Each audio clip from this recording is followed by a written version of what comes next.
안녕하세요. 저는 접근성 높은 공연의 다양한 요소와 사례에 대해 연구한 10학년 미역반 안송현입니다.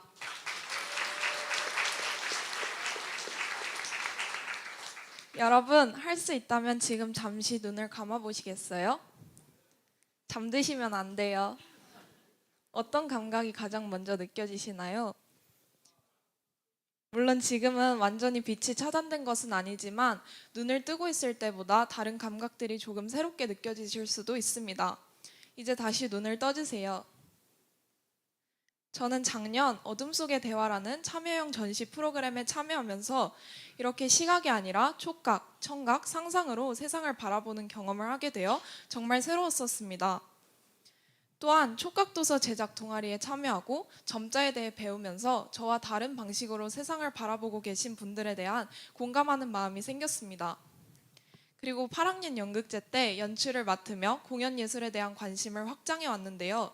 그러던 중 다양한 감각을 가진 사람들을 고려하고 함께 소통하며 공연을 만들어 나가는 베리어 프리 공연에 대해 알게 되었습니다. 그리고 이 분야에 대해 조금 더 깊이 탐구해 보고 싶다는 생각이 들었습니다. 그래서 저는 베리어 프리와 접근성의 개념에 대해 연구한 후 이를 적용한 접근성 높은 공연의 다양한 사례와 접근성 향상 방안에 대해 조사하고 이를 적용해 실습을 진행하였습니다. 우선 베리어 프리란 장벽을 의미하는 베리어와 자유로움을 의미하는 프리의 합성어로 우리말로는 무장벽 또는 무장애로 해석할 수 있습니다.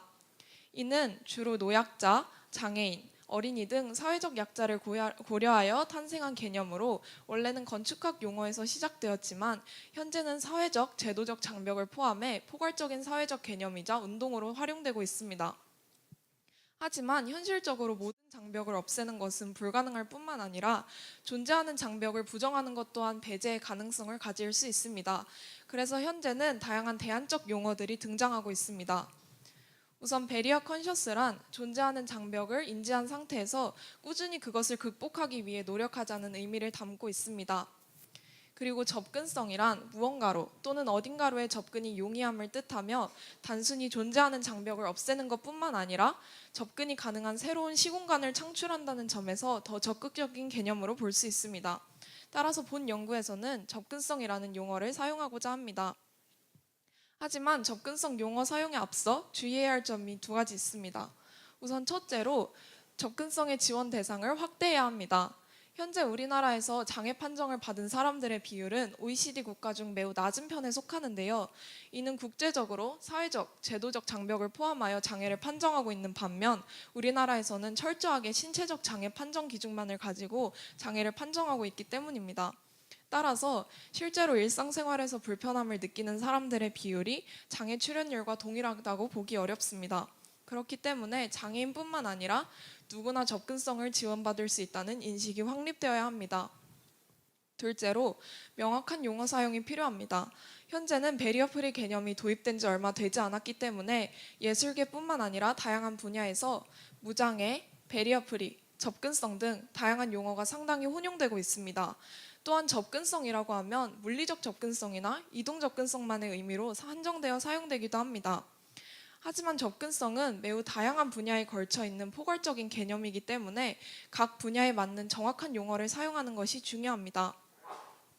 이 표는 선행 연구에서 분류한 접근성의 세부 하위 유형인데요. 저는 이 중에서도 물리적 접근성, 감각적 접근성, 정보 접근성에 초점을 두고 연구를 진행하였습니다. 그렇다면 접근성 높은 공연이란 무엇일까요? 일반적으로 공연은 창작의 발상을 떠올리고 연습을 구체적으로 계획하는 프리프로덕션 과정을 거쳐 본격적으로 무대를 구성하는 연습을 통해 완성됩니다. 접근성 높은 공연은 이러한 모든 공연의 창작 단계에서 접근성을 공연의 일부이자 핵심 요소로 고려하는 공연을 말합니다. 하지만 이때 접근성은 적용하고 적용하지 않는 0과 1의 문제가 아니라 점진적인 수준의 문제이기 때문에 접근성 공연이라는 특정 장르가 존재하는 것이 아니라 모든 공연의 접근성을 점진적으로 발전시켜 나가야 합니다. 그래서 저는 기획 및 창작, 공연시설 관리, 홍보 및 마케팅의 세 가지 단계로 나누어서 각 단계에 필요한 접근성 향상 방안에 대해 알아보았습니다. 하지만 지금은 시간상 기획 및 창작 단계와 공연 전반에서 고려할 수 있는 요소들에 대해서만 소개하려고 합니다. 우선 공연 창작 전반에서 활용할 수 있는 요소들은 다음과 같습니다. 우선 공연 관계자들과 끊임없이 소통하고 접근성 요소들을 어떻게 적용시킬지 논의하는 접근성 매니저를 도입할 수 있습니다. 그리고 수어 통역과 문자 통역을 통해서 청각장애인 관객이나 농인 관객들의 의사소통 접근성을 향상시킬 수 있습니다. 그리고 음성 해설을 통해서 시각장애인 분들의 접근성을 높일 수 있는데요. 음성 해설은 필요한 관객들만을 대상으로 개별 송수신 장치를 통해 해설을 전달하는 폐쇄형 음성 해설과 모든 관객을 대상으로 대사의 일부로서 음성 해설을 전달하는 개방형 음성 해설로 나누어집니다. 그리고 터치 투어라는 개념도 있는데요. 이는 공연 시작 전에 공연에서 활용된 소품이나 무대를 축소하여 만든 모형 등을 전시하여 시각장애인 분들이 촉각을 통해 무대를 상상할 수 있도록 돕는 장치입니다. 그리고 발달장애인 관객이나 장기간 집중이 어려운 관객, 어린이 관객 등을 고려한 릴렉스드 퍼포먼스라는 개념도 있습니다. 이는 이렇게 공연장 바깥에 휴게실을 마련하거나 공연 중 출입이 자유롭도록 해서 다양한 유형의 관객들이 편안하게 공연을 관람할 수 있도록 돕고 있습니다. 다음으로는 창작 과정에서 접근성이 어떻게 활용되는지 설명하려고 합니다. 우선 청각을 다른 감각으로 치환하는 아이디어에 대해서 알아보았는데요. 이에 대한 사례로는 구조의 구조라는 현대무용 공연이 있었습니다. 이 공연에서는 우퍼쫓기라는 기술을 도입했는데요. 우퍼쫓기는 소리 신호를 진동으로 치환해서 청각장애인 관객들이 몸으로 진동을 느낄 수 있도록 돕는 기술입니다. 구조의 구조 창작진들은 단지 음악적 요소뿐만 아니라 공연 중 발생하는 소음을 비롯해 공연을 구성하는 모든 소리 요소들을 진동으로 치환하여 청각장애인 관객들이 조금 더 직관적으로 소리를 느낄 수 있도록 도왔습니다. 또한 우퍼쫓기와 함께 제시된 기술들도 있는데요. 보청기 사용자들이 소리를 조금 더 또렷하게 들을 수 있도록 돕는 텔레코일존과 자막 해설을 안경으로 송출하는 스마트 글래스, 청각적 요소들을 시각적으로 표현하는 디지털 아트 등이 있습니다. 앞으로 이러한 기술들이 점점 발전함에 따라서 공연에 도입되어 다양한 관객들의 접근성을 높일 것이라고 기대되고 있습니다. 또 다른 사례로는 공연 일부로서 활용되는 수어가 있었는데요. 이 사례를 알아보기 위해 저는 해리엇이라는 접근성 높은 연극의 연습 현장에 방문하고 공연을 관람하였습니다. 이 연극은 갈라파고스 제도에서 온 175년 된 거북이 해리엇의 이야기로 매우 다양한 방식으로 수어를 활용하고 있었습니다. 그 중에 한 방법으로는 비주얼 버나큘러, VV라는 방식이 있었는데요. 이 방식은 수어의 시, 수어의 문학이라고도 불리며 단순히 수어뿐만 아니라 표정과 몸동작 등을 활용해 시각적 요소들을 예술적으로 전달하는 기법을 말합니다. 이것은 VV의 한 예시인데요. 한번 보시고 무엇을 표현하는지 맞춰보시겠어요?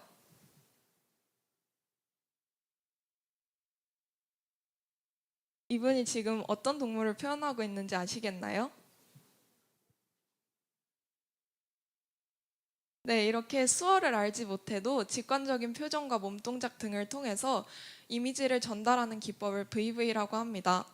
이렇게 언어를 단순히 수어로 통역하는 것뿐만 아니라 예술적인 방법으로 이미지를 직관적으로 전달하고 있습니다. 다음으로는 이러한 이론 연구를 바탕으로 실습을 진행했는데요. 제가 실습 대상으로 선정한 공연은 위키드라는 내한 공연이었습니다. 이 공연은 얼마 전 영화로 제작되기도 했고 13년 만에 내한 공연인 만큼 대중적으로 많은 관심을 받고 있기 때문에 이 공연을 선정했습니다. 저는 크게 두 가지 접근성의 유형을 분류하여 각 접근성을 향상시키기 위한 방안을 알아보았는데요. 우선 물리적 접근성을 향상시키기 위해 접근성 체크리스트 중 일부를 발췌해 활용하였고, 감각적 접근성을 향상시키기 위해 제가 직접 관람하며 느꼈던 점들을 바탕으로 제한점을 정리해 보았습니다. 실습에 앞서서 제가 영향을 받은 분이 있었는데요. 바로 패티 무어라는 유니버셜 디자이너입니다. 이분은 4년 동안 직접 할머니로 분장을 하고 도시 곳곳을 다니면서 사회적 약자의 시선으로 세상을 바라보는 경험을 했습니다. 그리고 이 경험을 바탕으로 약자들을 위한 생활용품을 디자인한 것으로 알려져 있는데요. 저는 이분의 사례를 보며 저도 조금이나마 직접 몸으로 체험하고 느낀 것들을 바탕으로 제안을 정리하고 싶다는 생각이 들었습니다. 그래서 제가 직접 휠체어를 타고 공연장에 방문했는데요. 이것은 제가 휠체어를 타고 촬영한 영상입니다. 이 과정 중에 발견한 불편함은 크게 두 가지가 있었습니다. 우선 이렇게 리프트와 엘리베이터 등 장애인들을 위해 설치된 시설들이 설치되어 있기는 했지만 실체적으로 사용이 불가능하거나 비효율적인 부분들이 많이 있었습니다. 또한 공연장 바깥에서 턱에 걸리기도 하고 여러 장애물들을 마주하면서 만약에 혼자였다면 절대 공연장까지 가지 못했을 거라는 생각이 들었습니다. 또 둘째로는 사람들의 낯선 시선이 조금 불편하게 느껴졌는데요. 아직은 휠체어 사용자를 낯설게 보는 시선에 조금 위축되는 기분을 느끼기도 했습니다.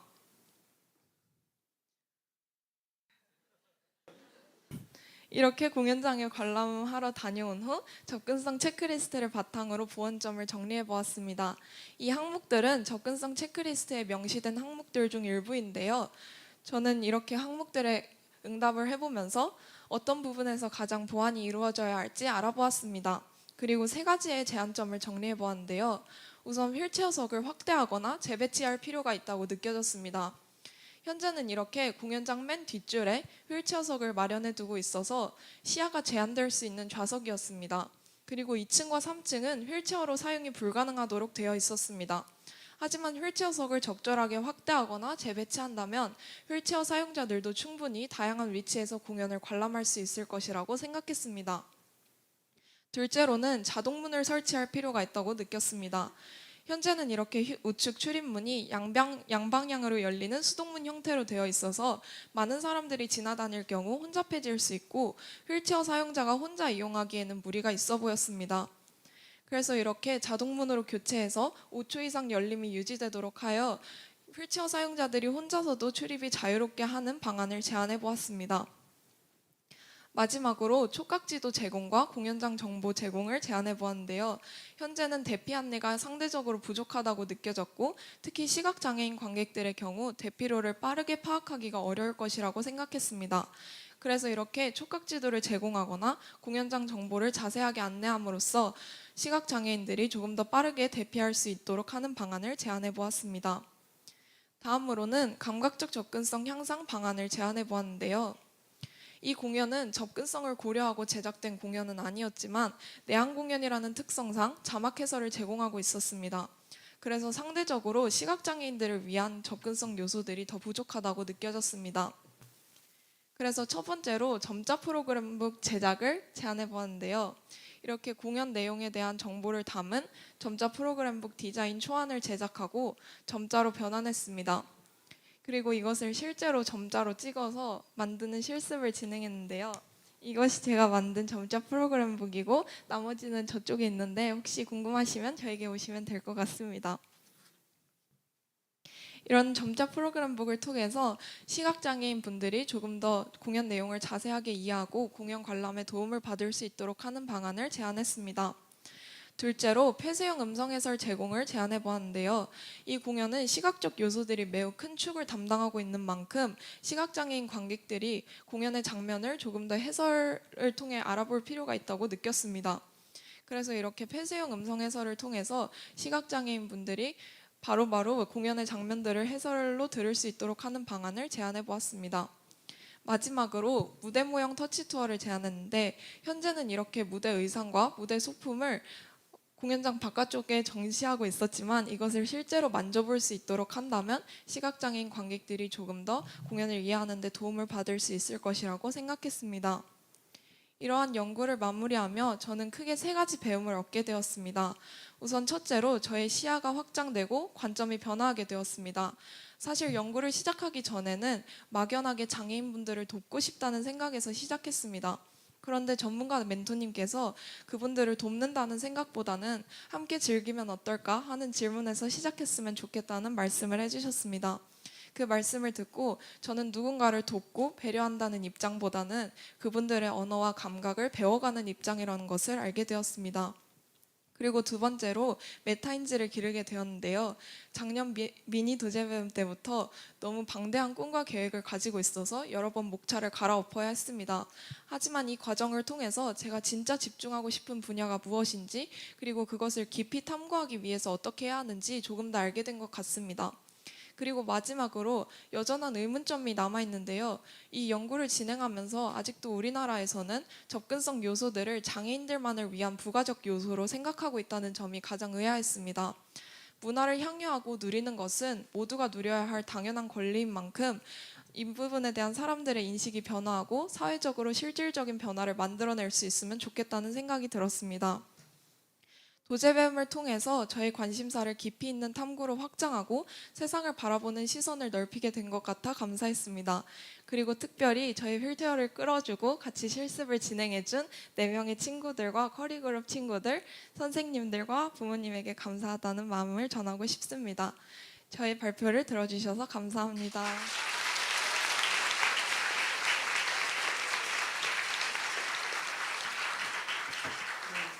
고1 학생이라고는 믿어지지 않는 전문성과 더불어 살아가는 세상에 대한 확고한 신념이 느껴지지 않으세요? 네. 아까 커리그룹이라고 했는데 커리그룹은 커뮤니티 리더십 그룹으로 서로 상호작용하고 피드백하면서 같이 연구를 만들어가는 그룹이었는데요. 아까 교장 선생님이 오전에 얘기하셨지만 그 발표 전날 11시까지 피드백을 자기 발표 다 끝났는데도 피드백을 끝까지 해준 친구가 이 안송현 학생입니다. 더불어 사는 세상에 대한 실천을 또 이렇게 휠체어도 타고 네, 친구들 피드백도 해주고 정말 우리 송현이가 너무 자랑스럽고요. 이렇게 훌륭하게 잘 자란 우리 학생의 지도교사 이야기 꼭 들어봐야겠죠? 정말 성실하고 꼼꼼하게 송현이의 연구과정에 함께해 주신 홍현주 선생님 이야기 나눠주시겠습니다.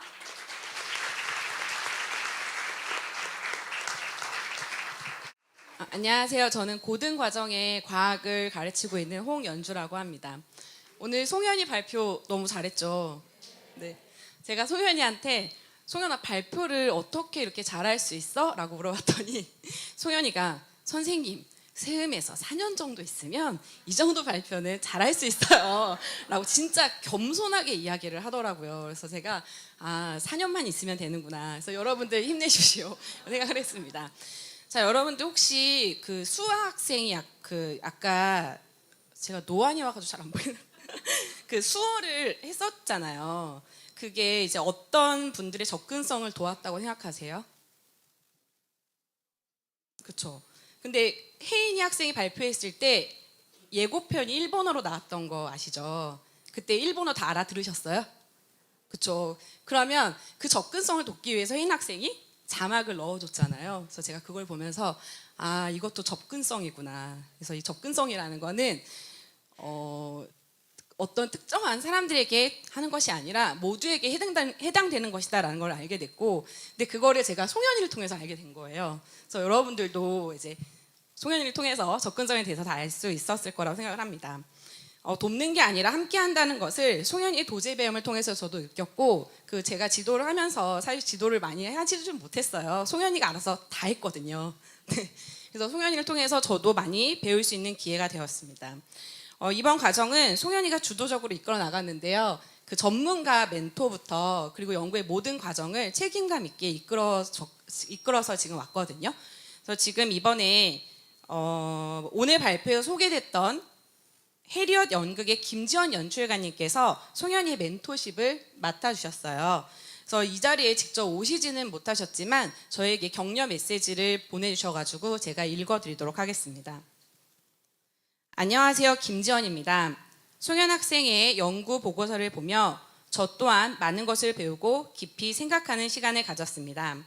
이번 발표는 단순한 연구를 넘어 예술이 어떻게 더 많은 사람에게 다가갈 수 있는지를 보여주는 소중한 경험이었다고 생각합니다. 접근성은 결국 모두가 함께 예술을 즐길 수 있게 하는 중요한 길이지요. 송현 학생의 꾸준한 탐구와 노력이 이러한 접근성 공연에 밝은 앞날을 비춰주는 듯해 감사한 마음입니다. 다시 한번 그 열정과 노력에 큰 박수와 응원을 보냅니다. 이상으로 김지원 연출가님의 격려의 말씀을 대신 전해드렸습니다. 감사합니다. 네, 정말 꽉 찬 지도교사의 또 응원 메시지 감사드립니다. 이제는 전문가 패널의 피드백을 들어보실 차례인데요. 손창호 교수님, 너무 감동적인 발표였죠? 네, 우리 송현이 학생의 보고서 발표 어떻게 보셨는지 피드백과 질문 부탁드립니다.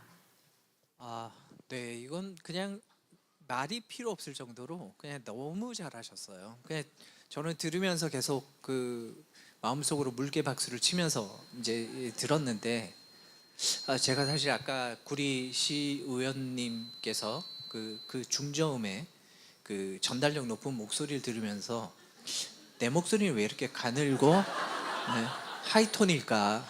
뭐 이런 이제 반성을 하다가 아까 그 수아 학생의 수어 그리고 송현 학생의 베리어 프리 내용을 들으면서 야, 중요한 건 목소리가 아니라 그것을 극복하기 위한 어떤 진정성, 노력이다 라는 것을 다시 한번 느낄 수 있었고요. 그래서 제가 중저음은 아니지만 경영학과에서 학생들을 가르치고 있는 입장에서 제가 항상 강조하는 것이 있는데, 사업 구상의 어떤 출발점은 언제나 사람들이 겪고 있는 어떤 불편이나 어려움을 정확하게 인식하는 거에서 이제 시작을 한다고 강조를 해요. 그러고 나서 그 부분을, 그 문제를 내가 어떻게 풀어낼 수 있을까라는 해답을 찾아가는 게 창업이고 사업이에요. 그런 측면에서 보면 이 안송현 학생이 이번 연구에서 이 과정을 그냥 완벽하게 보여주셨다고 생각을 해요. 그러니까 모범답안 그 자체인 것 같아요.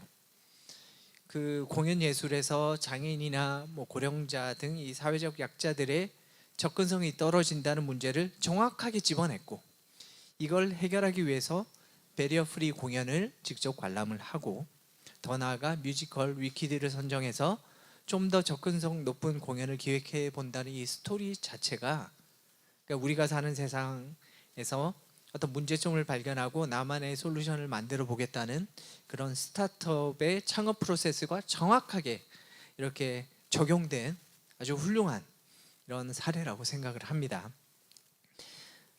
그래서 제가 뭐 자꾸 이런 칭찬만 늘어놓으면 여기 뭐 새로 오신 예비 학부모님들도 계실 건데 뭐 지들끼리 잘 논다라고 하실 수 있을까봐 제가 칭찬은 최대한 자제를 하고 있거든요.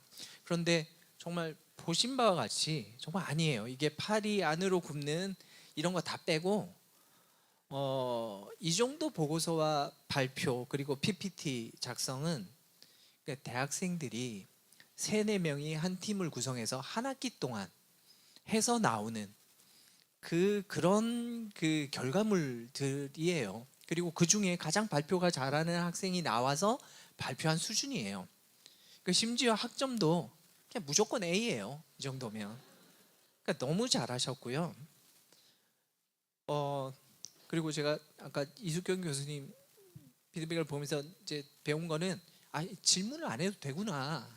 그래서 제가 뭐 억지로 질문을 몇 개 가지고 오긴 했는데, 그럼에도 불구하고 뭐 가벼운 질문 하나 드리면, 이게 무대를 조금 바꾸어서 우리 혹시 교회에서 아니면 학교에서 이런 장벽은 좀 없어졌으면 좋겠다라고 느끼는 그런 게 있나요? 지금 타이밍이 아주 좋아요. 재건축 중이에요.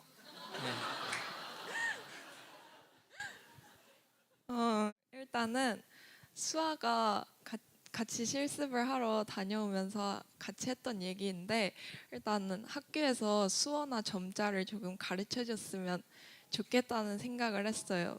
왜냐면 수어 자체가 한국어랑 문법 체계도 다르고 한국어로 직관적으로 표현되는 것도 아닌 만큼 아예 새로운 언어인데, 그거를 우리도 배울 수 있었으면 좋겠다는 생각을 했고, 또 하나의 바람으로는 중등 연극제나 아니면은 세움의 밤을 할 때 접근성 높은 공연들이 더 많아졌으면 좋겠다는 생각도 드는 것 같습니다.